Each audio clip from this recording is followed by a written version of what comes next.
श्री राकेश सिन्हा।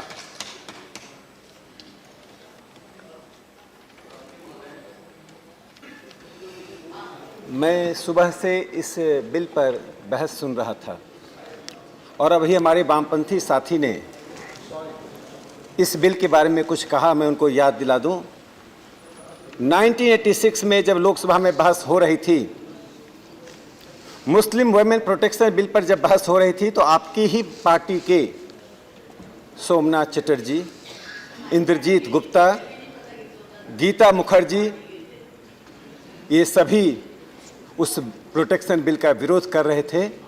यह कह रहे थे ऐसा करके आप समाज को पीछे ले जा रहे हैं।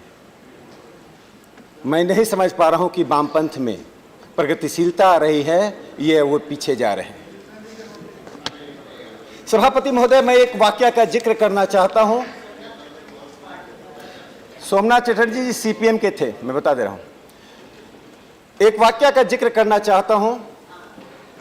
1986 में जब मुस्लिम प्रोटेक्शन बिल पर लोकसभा में बहस चल रही थी,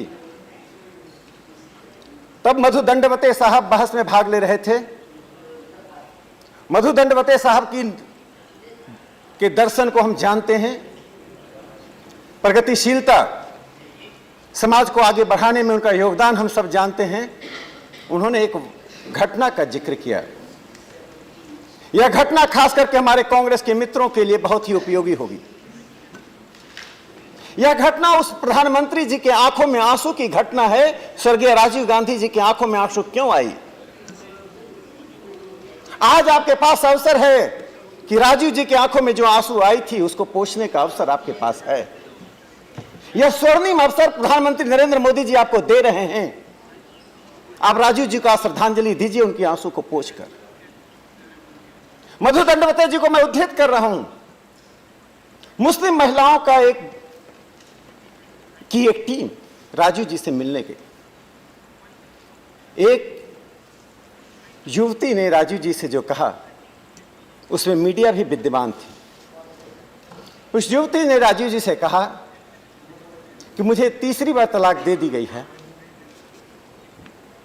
आप 21वीं शताब्दी में देश को ले जाने की बात कर रहे हैं। मैं ध्यान है कि राजीव जी ने 21वीं शताब्दी का नाम लिया था, और आज हम लोगों को आप 6ठी शताब्दी में क्यों डाल रहे हैं?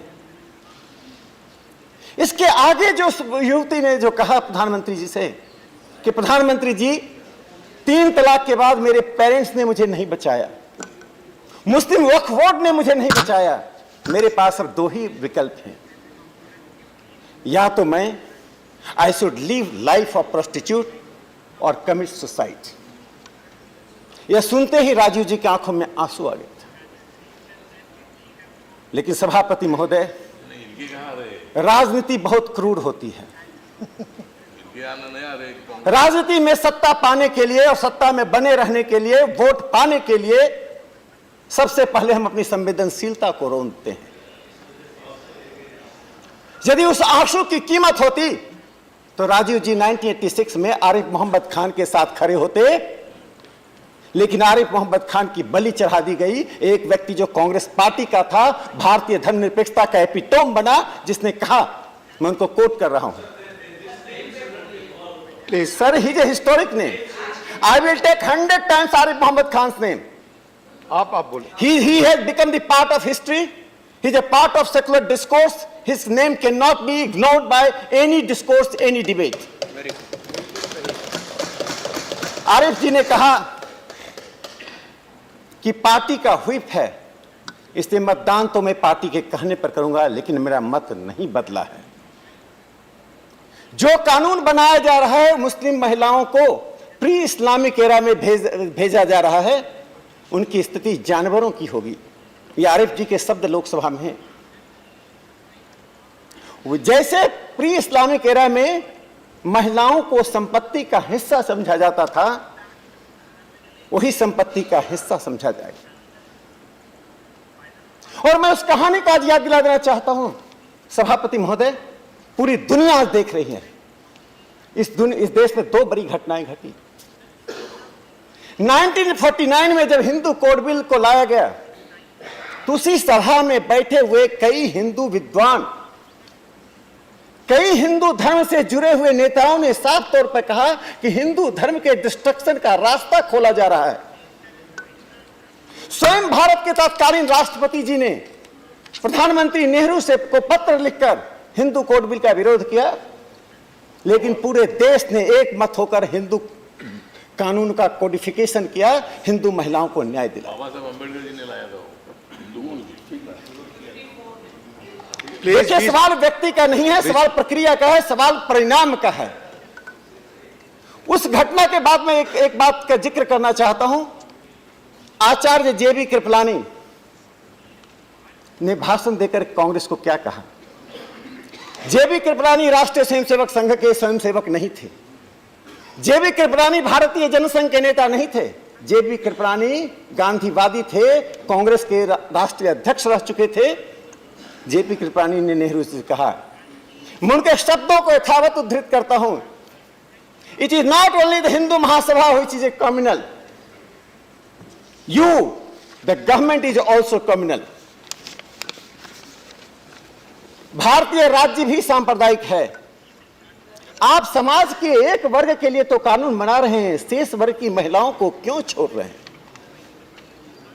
साफ तौर पर जेबी कृपलानी का आग्रह का संकेत मुस्लिम महिलाओं की ओर था।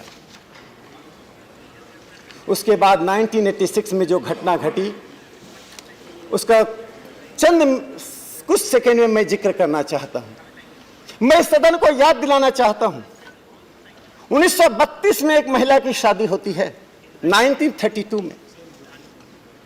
1975 में उस महिला को घर से बाहर कर दिया जाता है।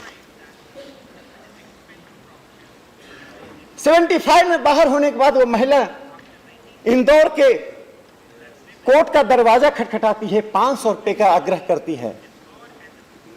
उसके शौहर की वार्षिक आमदनी 60,000 रुपए थी, सिर्फ 500 रुपए मांगती है। कोर्ट ने उसे 25 रुपए दिया, स्वीकार्य नहीं था। हाईकोर्ट में अपील हुई उसके खिलाफ, हाईकोर्ट ने उसे बढ़ाकर 179 रुपीज कर दिया, स्वीकार्य नहीं था। जब न्यायालय उस महिला के साथ खड़ी हो रही थी तो अंतिम सहारा लिया गया शरीयत का। उस साहबानों को तलाक दे दिया गया। तलाक तलाक तलाक के बाद तलाक देकर कहा गया अब हम शरीयत से प्रोटेक्टेड हैं, कोई कानून नहीं आ सकता है।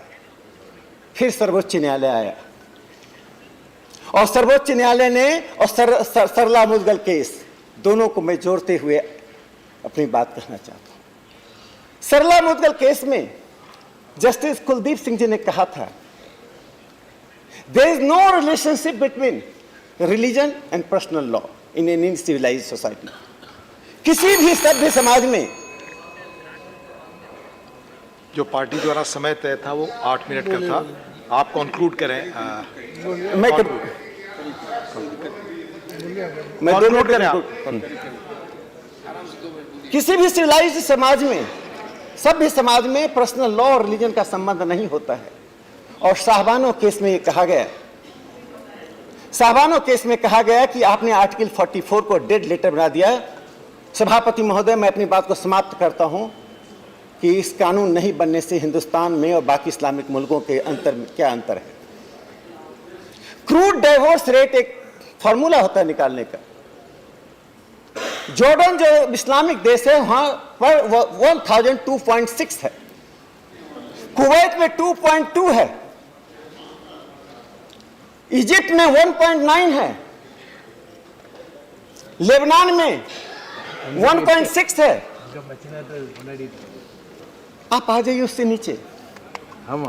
बहरीन में 0.07 है और अंत में लीबिया में 0.03 है और भारत में यह मुस्लिमों के बीच डाइवोर्स का रेट 3.7 है। मैं इतना कहना चाहता हूं कि यदि मुसलमान महिलाओं को यदि आप डिग्निटी देना चाहते हैं, न्याय देना चाहते हैं, यदि संवैधानिक अधिकार देना चाहते हैं तो आप इस बिल का समर्थन कीजिए। यह मजबूती के लिए मजबूर बनाए रखने की दो विचारधाराओं की लड़ाई है। जो लोग इस बिल का विरोध कर रहे हैं, मुस्लिम महिलाओं को मजबूर बनाकर रखना चाहते हैं, जो इसका समर्थन दे रहे हैं, वो मुस्लिम महिलाओं को मजबूती प्रदान करना चाहते हैं। ये मजबूती और मजबूरी के बीच की लड़ाई है। पूरा हिंदुस्तान देख रहा है। जो काम आपने साहबानों के समय में किया, वही काम मत कीजिए। मुस्लिम महिलाओं को उन विकल्पों में मत छोड़िए कि मैं वेश्यावृत्ति की जिंदगी बिताऊं या मैं इस आत्महत्या कर लूं। ये दो विकल्प मत छोड़िए। मेरा आपसे आग्रह है, तो अपनी विचारधारा को बदलिए। राजीव जी की आंखों में जो 86 में आंसू था, उसको पोंछने का काम कीजिए। धन्यवाद।